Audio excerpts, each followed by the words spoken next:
Hello po, water sign, Cancer, Pisces, Scorpio. Kumusta po kayong lahat? Okay, so water sign, maraming salamat po sa walang sawang pagsubaybay sa ating mga reading. And kung ikaw ay bago pa lang sa ating channel, mag-subscribe na po kayo and i-click mo na rin yung ating notification bell para lagi kang updated sa ating mga bagong upload. Okay, so water sign, tignan natin gabay, kapalaran mo. Okay, wait lang guys. Gabay, kapalaran po ni water sign.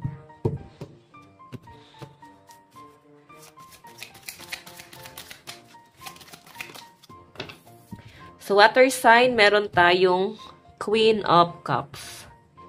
Compassion, empathy, and intuition.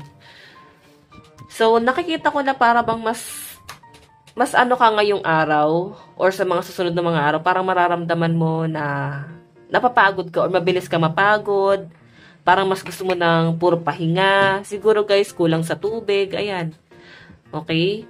Huwag yung hayaan guys na parang nade-dehydrate kayo. So, inom kayo guys ng maraming tubig. Ay, water treatment kayo ba? Kaya wala rin kayo guys lakas, enerhiya. Kasi pwedeng hindi kayo gano'ng kumakain. Kumain kayo guys ng tama, no? Kasi nakikita ko yung health mo parang as in latan-lata yung energy na nasasagap ko guys. Okay, yung iba naman dito guys, parang napapagod na magpatuloy sa career nila. So, parang gusto mo na guys ng pahinga or baka kailangan nyo muna talaga ng pahinga. Huwag mo na masyadong i-pressure yung sarili mo kakatrabaho sa mga gawaing bahay. Iba sa inyo guys, hindi kayo na-motivate. Parang as in nawalan ka talaga ng gana. Okay? Or baka dahil nga meron kang nalaman. Ayan. Meron tayong Wheel of Fortune, Cycle of Life. Okay? Fate, good luck. Parang chapter close yung nakikita ko dito guys. Ibig sabihin, tapos na. Okay? Tapos ka na doon sa chapter na yon. Panibagong chapter naman yung nakikita ko sa inyo guys. Wheel of Fortune, ayan o. So, nakikita ko guys sa mga susunod na mga araw, magkakaroon ka ng lakas ng loob. Parang bigla kang magigising na parang, wait, anong ginagawa ko? Bakit wala akong ginagawa? Parang ganyan. So, nakikita ko sa inyo guys sa parang, eto, meron kang gagawin dito. Siguro kung mag-a-apply ka ng trabaho, or parang bigla ka na-recharge lahat ng mga dapat mong gawin, parang kailangan mong gawin, pagtuunan ng pansin muna. So, nakikita ko guys na parang magpo-focus ka dito sa bagay na to. Okay, so pagtuunan mo muna ng pansin yan. Water sign. May nakikita akong papers, parang meron kayong ayusing mga paperworks. Ihahanda mo yung sarili mo eh. Saan ba to? Sa school? Debate? Okay, mga naka-formal attire. So, interview siguro to. Meron kayong kakaharapin. Pwedeng kaso. Ayan. Sige, tingnan pa natin. I think masyadong ano to guys, big deal. Wheel of Fortune guys, maganda naman yung nakikita ko rito, no? Lalo na yung iba dito na parang fresh graduate, tapos ngayon nakahanap ka na ng magandang trabaho. So, nakikita ko dyan, water sign.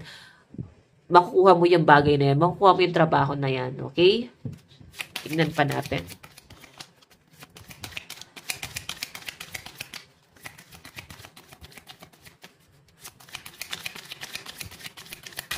Oops.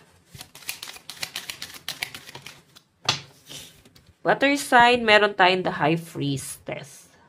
Sacred knowledge, divine feminine, unconscious mind. Diba? Parang wala kayo sa sarili. Okay, so yung iba sa inyo, baka napapansin mo, mabilis kang makalimot. May mga bagay na parang hindi mo na gano'n napapansin.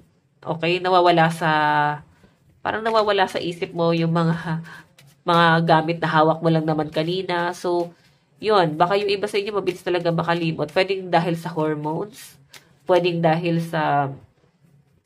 bagong panganak or nanganak, pwedeng kahit matagal na yan guys pwedeng ganun So maraming guys, dahilan, pwedeng dahil sa stress, mabilis kayo guys makalimot, or baka ngayong araw meron kayong makakaligtaan na event, pwedeng okasyon, hindi mo masyadong na-attenan, parang ganun.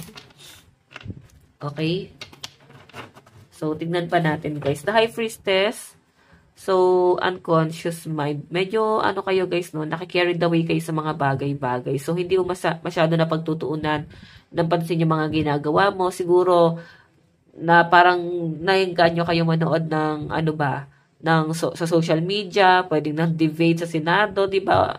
Grabe yan yung trending ngayon eh.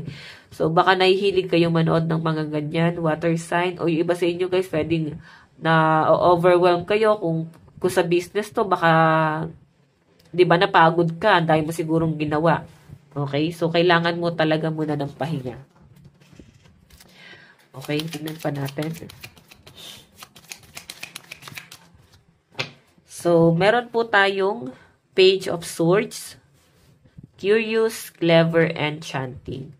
So, water sign, ang nasasagap ko kasi rito, may takot kang nararamdaman. Siguro sa pag-apply talaga to ng trabaho or pwedeng pag-aayos mo ng mga ID, requirements, baka meron kang dapat gawin. Siguro iba sa inyo may travel, business trip. Ganun eh, parang napangungunahan ka ng takot, napangungunahan ka na parang wag na lang kaya, parang ganun yung nasasagap ko sa inyo. Okay? So, walang mangyayari. Ito talaga mangyayari sa inyo. Queen of Cups. Kung hindi mo itatry, no? Hindi mo itatry itong bagay na to. Kasi wala pa ako nakita, guys, na kung ano yung magiging resulta. Ang nakita ko lang, guys, kailangan mo munang i-enhance dito yung lakas ng loob mo. Okay? Nakikita ko sa inyo, guys, mahina yung loob mo. Okay, tignan pa natin.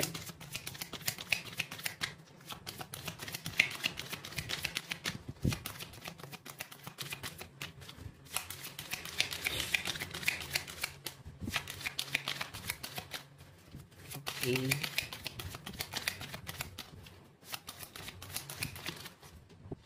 Dalawa yung lumabas na card. Isa lang po, sir. Okay.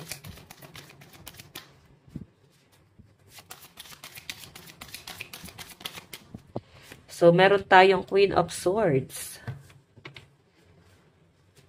Okay. Ang nakikita ko kasi dito, water sign.